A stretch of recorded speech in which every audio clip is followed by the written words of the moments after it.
My name is Sophie Carter, and for the past 5 years, I have been trapped in a marriage that feels more like a slow suffocation than a partnership. Sitting in the dimly lit kitchen, I traced the rim of my coffee cup, the warmth seeping into my fingertips, but failing to reach the coldness in my heart. The silence in the apartment was thick, pressing down on me like an unseen weight. Across the table, Ethan, my husband, sat hunched over his phone, barely acknowledging my presence. This had become our routine. Two strangers living under the same roof, pretending that the love between them hadn't disintegrated. But today, something felt different. Today, I felt the first spark of defiance, a flicker of the strength I thought I had lost. Ethan wasn't always like this. When we first met, he was charming, ambitious, full of grand ideas about the future we would build together. But dreams and reality are two very different things. When he quit his job to start a business, I supported him wholeheartedly. I believed in him, in us. But months turned into years, and his business never took off. Instead, it drained our savings, leaving me to shoulder every financial responsibility: rent, groceries, utilities, while he figured things out. If money was the only issue, maybe we could have worked through it. But the real poison in our marriage came from his family. Ethan's mother and sister had never liked me. From the moment we got married, they treated me like an outsider. Every visit to their house was a fresh humiliation. His mother, Margaret, would scoff at my cooking, his sister, Lauren, would make snide remarks about my clothes, and both of them would find new ways to remind me that I wasn't good enough for Ethan. At first, I tolerated it for the sake of our marriage, but the longer I endured, the worse it got. They criticized everything, from the way I spoke to the way I decorated our home. And Ethan? He never defended me. In fact, he encouraged it. Today was no different. Sophie, Ethan finally spoke, his voice laced with the same entitled arrogance I had come to resent. Mom wants us to come over this weekend. I didn't look up. I simply took a sip of my coffee, letting the silence stretch between us. Well, he pushed, irritation creeping into his tone. I set my cup down carefully before answering, my voice calm but firm. I'm not going. Ethan frowned, finally putting his phone down. What do you mean you're not going? You heard me, I said, meeting his gaze for the first time that morning. If you want to go, fine, but I'm done playing this game with your family. I'm done pretending like their words don't bother me. His expression twisted into something ugly, something I had seen too many times before. So, now you think you're too good for my family? I let out a slow breath, shaking my head. That's not the point, Ethan. The point is, I don't deserve to be treated like garbage by people who contribute nothing to our lives. I pay for everything. I keep this house running, and what do I get in return? More insults? More demands? I'm done. Ethan scoffed, leaning back in his chair. Oh, come on. They're just joking, Sophie. You're overreacting, as usual. Overreacting. I let out a bitter laugh. Ethan, when was the last time you even contributed a single dollar to this household? His jaw clenched, his eyes flashing with anger. That's not fair. What's not fair? I shot back. Is you acting like some provider when I'm the one holding everything together? The tension in the room thickened. I knew we were stepping onto dangerous ground. Ethan had a temper, and when he felt backed into a corner, he lashed out, not physically, but with words that cut just as deep. You're my wife, he said through gritted teeth. You're supposed to support me. Support goes both ways, I replied, standing up from my chair. And I refuse to keep carrying you and your family while you act like you're the one in charge. I expected another argument, another attempt to guilt-trip me into submission. But instead, Ethan did something unexpected. He leaned back, crossed his arms, and smirked. "Well, if you don't like it, maybe we should get a divorce," he said casually, like he was suggesting we change the color of the curtains. For a second, I just stared at him, my breath catching in my throat. He was bluffing. He had to be. But then, he shrugged. "I mean, you don't want me to leave, do you?" It was a test. He thought I would panic, that I would break down and beg him to stay. That was the moment something inside me clicked. I wasn't scared anymore. I wasn't desperate to hold on to something that was already broken. A slow smile spread across my lips, one that wiped the smirk right off his face. "Oh, Ethan," I murmured, turning away from him. "You have no idea what you just started." I spent the next few days in silence, watching Ethan closely. He had no idea that the game he thought he was playing had already been lost. He believed I would crumble, that I would beg him to take back his words. But I didn't.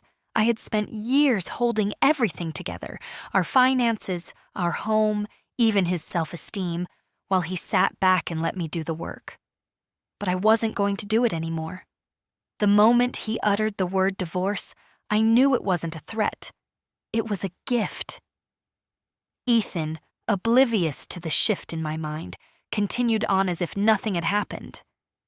He still slept in our bed, still took long naps in the middle of the day while I worked, still played the role of the man who held control in this household. But the illusion was shattered for me. Every time I looked at him, I saw a stranger. I saw a man who had drained me, used me, and expected me to keep playing along. Not anymore. That weekend, Ethan went to his mother's house, alone. He barely acknowledged me as he left, slamming the door behind him as if punishing me for my defiance. But the second I heard his car pull away, I exhaled a breath I hadn't even realized I was holding. This was my chance. I had spent the past few weeks preparing for this. Quietly, subtly, I had packed my most important belongings and stored them at my friend Rachel's apartment across town. Every piece of jewelry, every valuable item, every sentimental memory that mattered to me was already gone from this house. I had drained my personal savings into a private account that Ethan didn't even know existed. I had changed my passwords, rerouted my paychecks, and secured everything I needed to disappear from his life without a trace. The only thing left to do was leave. I moved swiftly through the apartment, heart pounding but hands steady. I grabbed my overnight bag, the last thing I needed, and stood in the doorway of what had once been my home. The furniture, the pictures on the wall, the dishes in the sink, all of it had become foreign to me. This wasn't my home anymore. It had been a cage, and today I was walking out of it for good. Before I left, I placed one final thing on the dining table: the divorce papers, signed, dated, and waiting for him. I had done everything legally. My lawyer had ensured that the process would be smooth, that Ethan wouldn't be able to claim anything from me. This house, it was in my name. The car, mine. The bank accounts, locked away from him. He had nothing. As I locked the door behind me, a strange mix of emotions swirled inside me. Relief, fear, freedom, but most of all, power. For the first time in years, I was taking control. I was writing my own ending. I got into my car and drove away without looking back. I had no doubt that when Ethan returned, the moment he stepped into that empty apartment and saw my absence, the missing clothes, the cleared-out drawers, the divorce papers sitting on the table like a ticking time bomb, his world would come crashing down. I almost wished I could see his face when he realized it was over. But then again, I had no intention of wasting another second of my life on him. I didn't answer my phone the first time Ethan called, or the second, or the third. Each call came in like clockwork, his name flashing across my screen, each one more desperate than the last. I could picture him now, standing in the middle of the empty apartment, staring at the divorce papers in disbelief. He had thought he held all the power. He had thought I would never leave, but he had underestimated me. By the time the 10th call rolled in, I finally answered. Not because I owed him anything, but because I wanted to hear it. I wanted to hear the panic in his voice, the realization that he had lost.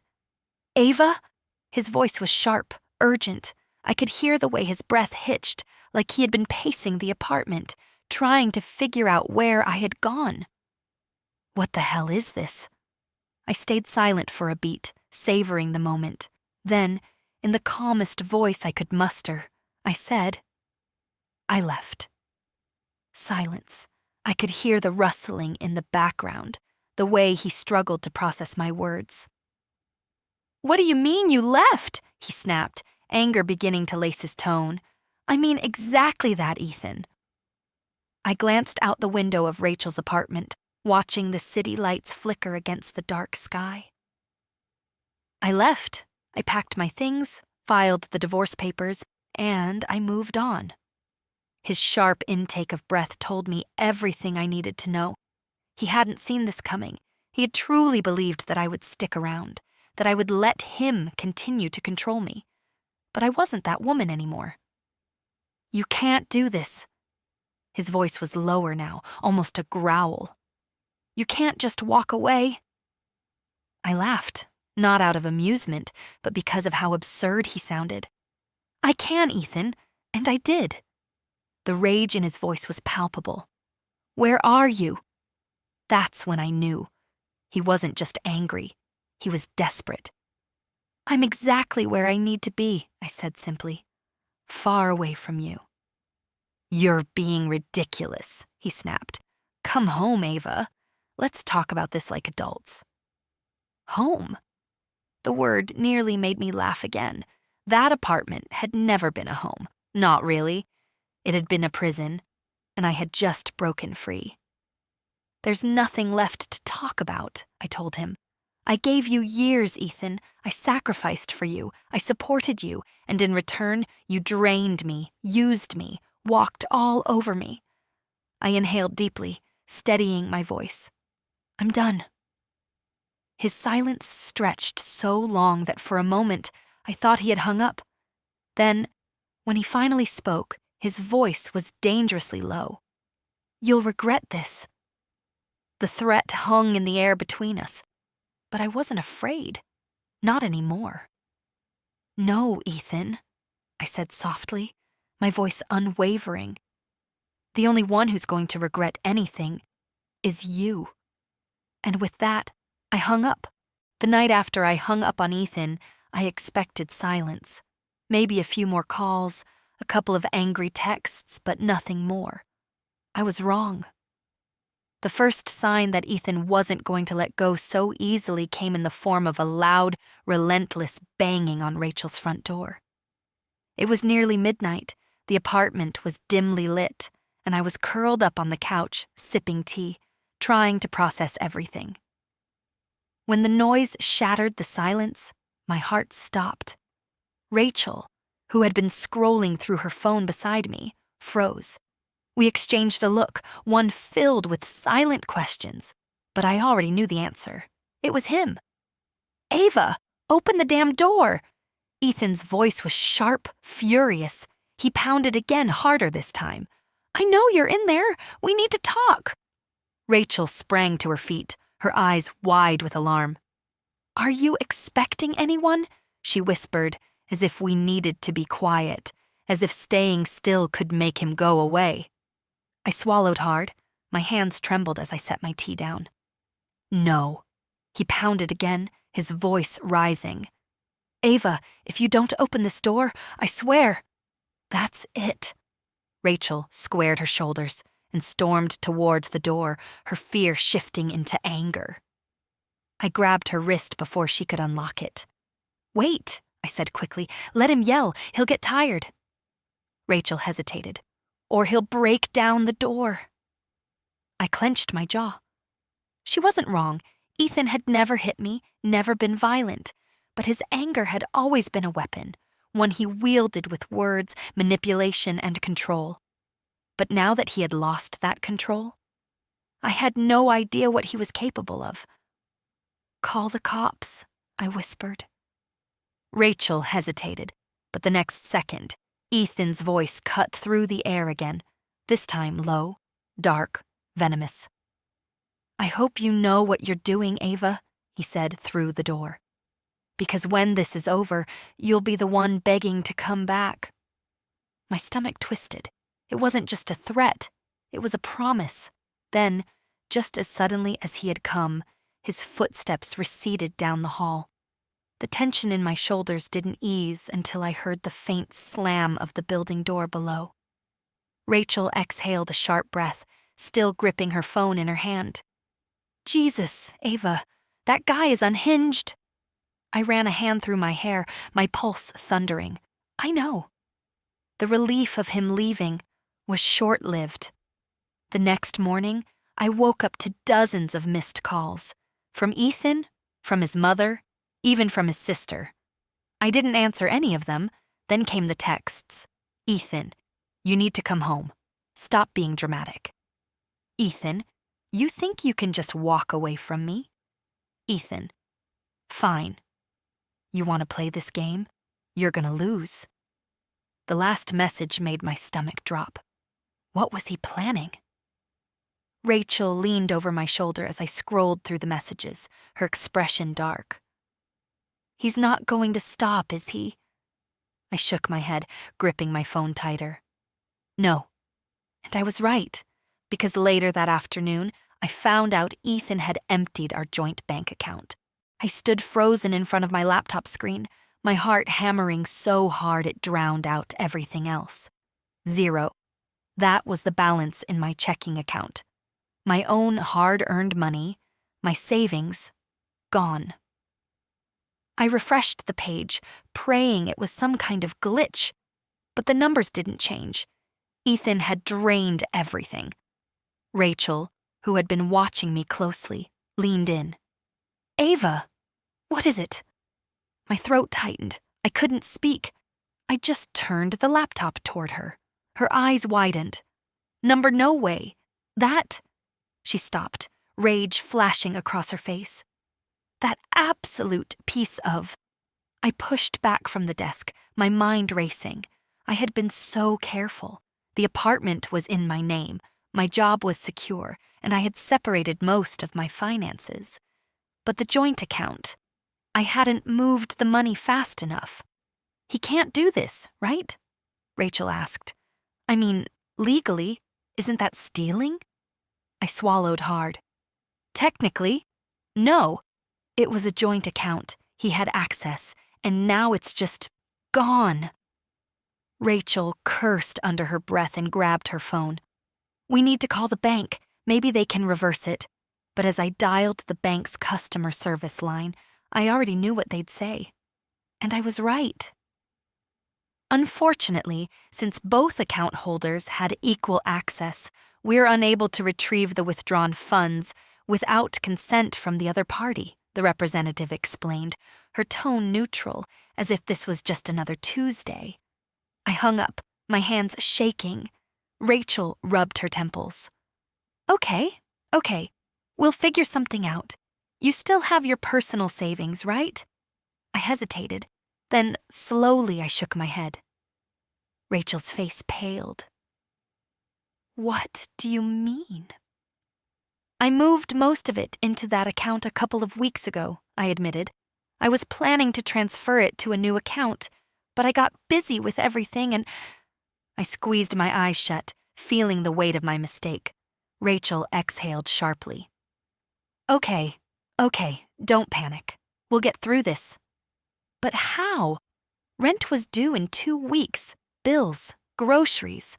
I had been prepared to leave Ethan, but I hadn't been prepared for this kind of sabotage." Then, as if the universe hadn't done enough damage, my phone buzzed. Ethan's name flashed across the screen. Rachel grabbed it before I could, her eyes blazing. "Oh, hell no. Wait." But she had already answered. "You absolute garbage excuse for a human being, Rachel snapped. Are you serious, Ethan? You drained her account? That's low, even for you. I could hear his smug chuckle through the speaker. Oh, hi, Rachel. Should have known you'd be around poisoning Ava's mind. Tell me, how does it feel knowing she's crashing on your couch like a pathetic stray? My stomach churned. He was enjoying this. Rachel's grip on the phone tightened. You're a thief. A pathetic, spineless... Relax, Ethan interrupted smoothly. Ava can always come back, you know. We can fix this. Or she can keep playing this little game and see how much worse I can make things. I snatched the phone from Rachel, my blood boiling. You're disgusting, I spat. Give me back my money, Ethan. He let out a slow, amused breath. Sorry, babe. You walked away. Actions have consequences. I gritted my teeth. You're going to regret this. Ethan's laughter was cold. I doubt that, but hey, good luck paying your rent. The line went dead. For a long moment, Rachel and I just stared at each other, the weight of what had just happened suffocating. Then, she straightened, determination flashing in her eyes. Ava, she said slowly, we're not going to let him win. And just like that, my fear turned into rage. Number I wasn't going to let him win. I stared at my dark phone screen, my fingers still curled tightly around it. Ethan thought he had won. He thought he could rip my life apart, steal my hard-earned money, and leave me stranded. But he had no idea who he was dealing with. Rachel leaned forward, her hands clenched into fists. Ava, listen to me. We are not going to let this slide. There has to be something we can do.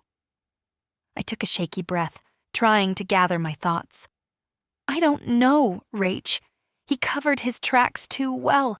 The bank can't do anything, and legally, I don't have a case. It was a joint account. Rachel narrowed her eyes. But there's always a way. We just have to find it. And then it hit me. I shot up from the couch, nearly knocking my coffee mug off the table.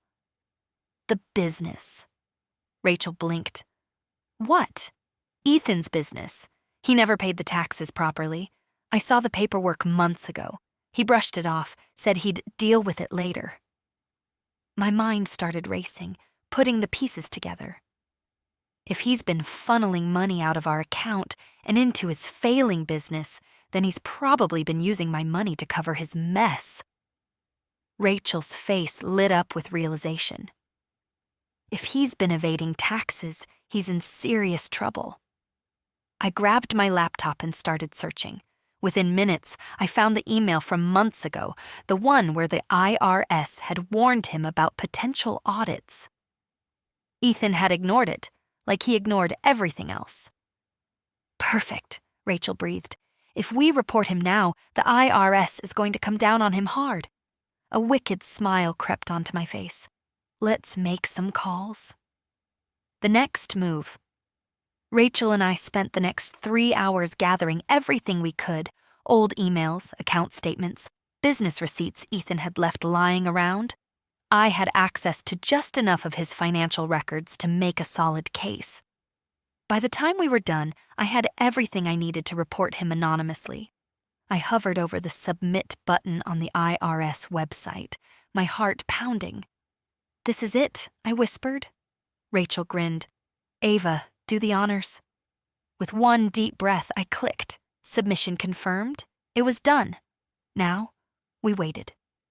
The explosion. It didn't take long for the storm to hit. Barely a week later, my phone buzzed with a message from an unknown number. Ethan. What the hell did you do? I smirked. Rachel peeked over my shoulder. That was fast, I typed back. I have no idea what you're talking about. His response came immediately. Ethan, don't play dumb. The IRS just froze my business account. I'm getting audited. This is your fault. I let out a breathy laugh. Oh, so you mean the same account you used to steal my money? Ethan. A VA, fix this. I bit my lip, savoring the desperation in his words. Not my problem. And then, as if the universe wanted to drive the knife in deeper, another text popped up. Ethan, you're going to regret this. Rachel burst out laughing. Oh my God, he's still trying to scare you. This man is pathetic. But something in my gut twisted. I knew Ethan. He wasn't going down without a fight, and I had a sinking feeling. He had one last move left. The night was silent, save for the ticking of the clock on my bedside table. I lay awake, staring at the ceiling, my mind replaying Ethan's last message. You're going to regret this. Rachel had laughed it off, but something in my gut told me that Ethan wasn't bluffing. He had spent our entire marriage manipulating and controlling me, and now that I had taken back my power, he wasn't going to let it slide. And I was right. The unexpected threat. The next morning, I woke up to my phone ringing nonstop. Unknown number. I hesitated, my heart pounding. I knew it was him. I pressed decline. Seconds later, another call. Then a text. Ethan, pick up the phone, Ava. This isn't a joke. I gritted my teeth and finally answered, my voice cold. What do you want, Ethan? His breathing was ragged, like he had been pacing, like a cornered animal. You think you're so smart, don't you? He spat. You think you can just ruin me and walk away? I let out a bitter laugh. I didn't ruin you, Ethan. You did that yourself. There was a long silence. Then his voice dropped to an icy whisper. You have no idea what you've done. My stomach twisted. What are you talking about? You'll see. Then the line went dead. A chill ran down my spine. The fallout begins. That evening, as I was sipping coffee at Rachel's apartment, my phone buzzed again, this time with a notification that made my blood turn cold. It was a news alert. Montgomery Enterprises under federal investigation for tax evasion. My heart pounded as I clicked the article. It wasn't just about Ethan, his entire family's company, the business his father had built from the ground up, was now under scrutiny. Rachel gasped as she read over my shoulder. Oh my God, Ava, you didn't just take down Ethan, you took down the whole damn empire. My fingers trembled as I scrolled through the article. Apparently, Ethan had used not just my money, but his family's funds to cover up his shady financial dealings. The audit had uncovered millions in unpaid taxes, triggering a full-blown investigation. His father, a man who had always sneered at me, was now at risk of losing everything. A sick feeling settled in my stomach. I had wanted revenge. I had wanted Ethan to pay, but I hadn't expected to take down his entire legacy. Rachel watched me carefully. Are you okay? I swallowed hard. I don't know. Because I knew Ethan, and I knew what happened when he lost control. The breaking point. The answer came the very next day. I was at the bookstore, stacking new arrivals onto the display shelf, when my manager, Isabella, hurried over. Ava, she whispered, her face pale. There's a man outside. He's been standing by the entrance for over an hour. My heart stopped. I turned slowly, my blood running cold. And there he was, Ethan, dressed in his usual expensive suit, but his face was a mess. His hair was disheveled, his jaw clenched so tightly it looked painful. But it was his eyes that sent a wave of fear through me. Pure rage. Rachel had been right. I had won. But now, Ethan was here to make sure I suffered for it. I took a step back, my breath coming in short gasps. Isabella touched my arm. Should I call security? Ethan's gaze locked onto mine through the glass. He didn't move, didn't blink, like a predator watching its prey. I took a deep breath, forcing myself to stay calm. This was exactly what he wanted. No, I murmured. Call the police. because I knew this wasn't over. Not yet. Ethan didn't move from his spot outside the bookstore. He just stood there, his sharp eyes locked onto mine like a predator sizing up its prey. His fists clenched at his sides, his entire body thrumming with barely contained rage. I forced myself to take a slow, steady breath. My hands trembled slightly, but I curled them into fists at my sides. I wouldn't show him fear. Not now. Not ever again. Isabella was on the phone in the back office, calling the police, while Rachel stood beside me, her lips pressed into a thin line. "He looks unhinged," she muttered. I nodded. Because he was. Ethan had lost everything, his business, his money, his family's trust. And now, with the federal investigation closing in, he was desperate. Desperate men were dangerous. The unwanted encounter. A few moments later, the door chime jingled. My heart stopped. Ethan stepped inside. Rachel tensed beside me, but I lifted my chin. "What are you doing here?" Ethan's lips curled into a bitter smirk. "Isn't it obvious? I came to see my loving wife," I scoffed. "Ex-wife." His smirk faded instantly. The flicker of pure hatred in his eyes sent a chill through me. "Do you feel good about yourself, Ava?" he spat. "Destroying my life? Ruining my family's company? Was that your goal all along?" I folded my arms. "No, Ethan. My goal was to get away from you. Everything else, that was just karma." His jaw clenched, his eyes darkening. For a moment, I thought he might lunge at me. Rachel stepped forward, her voice ice cold. "You need to leave." Ethan barely glanced at her. "This is between me and my wife. Example." "Wife," I corrected again, my voice steady.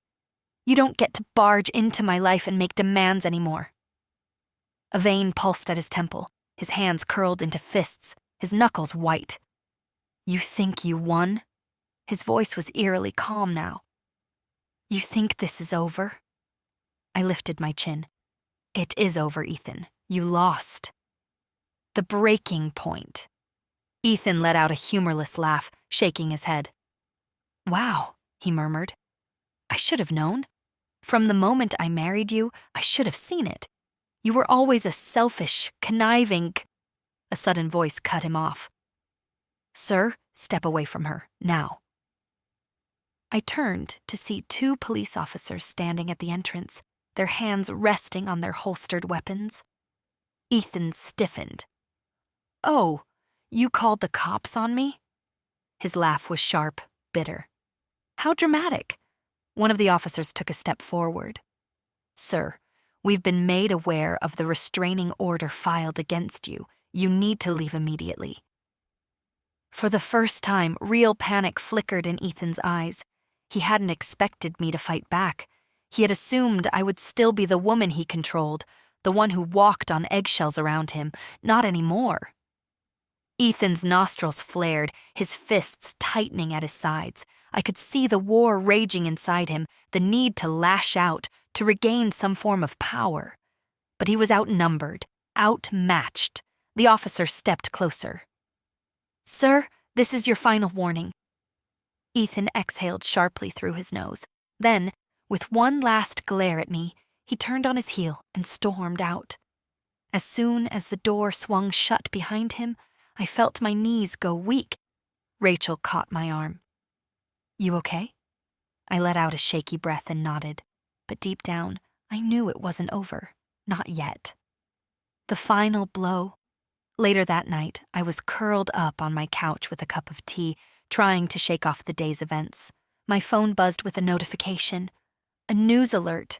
I frowned and clicked it. My breath caught in my throat. Breaking news. Ethan Montgomery, arrested on fraud and embezzlement charges. My fingers tightened around the mug as I read the article. Ethan had been caught trying to flee the country. He had drained what little money he had left and booked a flight to Switzerland. But federal agents had been waiting for him at the airport. I exhaled slowly, my heart racing. Rachel called me seconds later. Ava, she breathed. It's over. I closed my eyes, letting those words sink in. It's over. For the first time in years, I felt safe. I had won, not just against Ethan, but against the fear, the doubt, the pain he had put me through. I had taken back my life, and I was never looking back. I stared at my phone screen for what felt like an eternity. The bold headline burned into my mind. Ethan Montgomery arrested at JFK Airport attempting to flee the country. I read the article over and over again, trying to process the reality of it. It was over. The man who had tormented me, stolen my peace, and made my life a living nightmare was now behind bars. A part of me wanted to cry in relief, to let out all the emotions I had bottled up for so long. But instead, I just sat there, the weight of everything sinking into my bones. The past year had been a war, one I never imagined I would have the strength to fight. And yet, here I was, standing at the finish line, victorious. A knock at the door pulled me out of my trance. My heart leaped into my throat, a momentary flash of fear gripping me. But when I peeked through the peephole, I saw Rachel standing there, a bottle of champagne in one hand and a mischievous smirk on her face. I exhaled a shaky breath and pulled open the door. I saw the news, she said, pushing past me into the apartment. And I figured, what better way to celebrate your freedom than with a drink?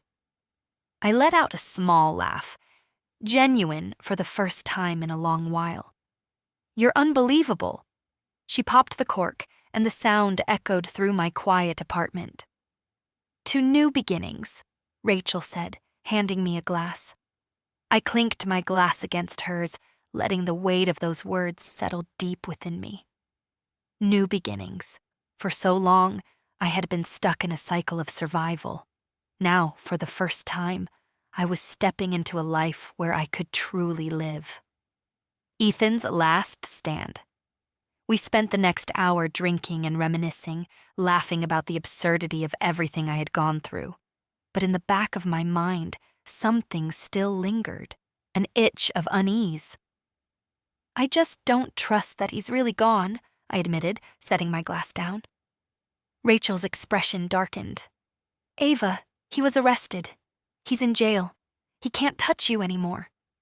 I nodded, but the feeling remained, and then, as if the universe wanted to prove me right.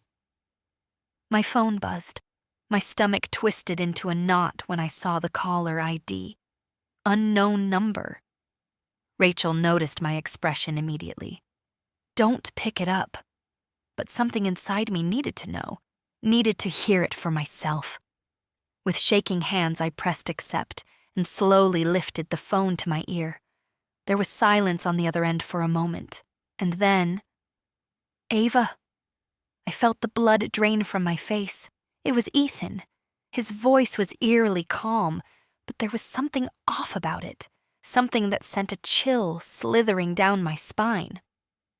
How did you get this number? I demanded, trying to keep my voice steady. He let out a low chuckle. Oh, come on, sweetheart.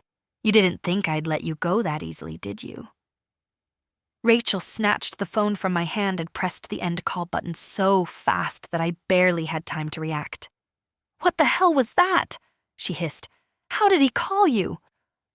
I was still frozen, my mind racing. He was in jail. He was supposed to be gone. I grabbed my phone and checked the article again. And then I saw it. The update. Ethan Montgomery released on bail pending trial.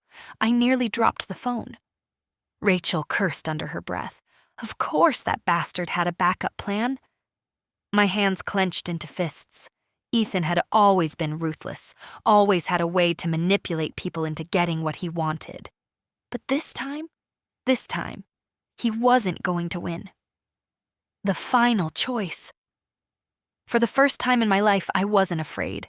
I turned to Rachel, fire burning in my chest. We need to end this, for good. Her eyes narrowed. What are you thinking? I grabbed my coat and my keys. I think it's time I stopped playing defense. Ethan thought he could come back into my life. He had no idea what was coming for him. Life has a way of testing our strength in the most unexpected ways. Ava's journey wasn't just about escaping a toxic marriage. It was about reclaiming her power and proving that no one, no matter how manipulative, can control her destiny. Through every betrayal, every moment of doubt, and every painful goodbye, she found the courage to stand up for herself and build a life she could be proud of. Her story serves as a reminder that we are stronger than we believe, and that sometimes walking away isn't giving up. It's choosing to fight for the life we deserve. What do you think of Ava's decision? Would you have done the same? Let us know your thoughts in the comments below. Your support helps us share more powerful stories like this, so don't forget to hit the like button if you enjoyed this episode.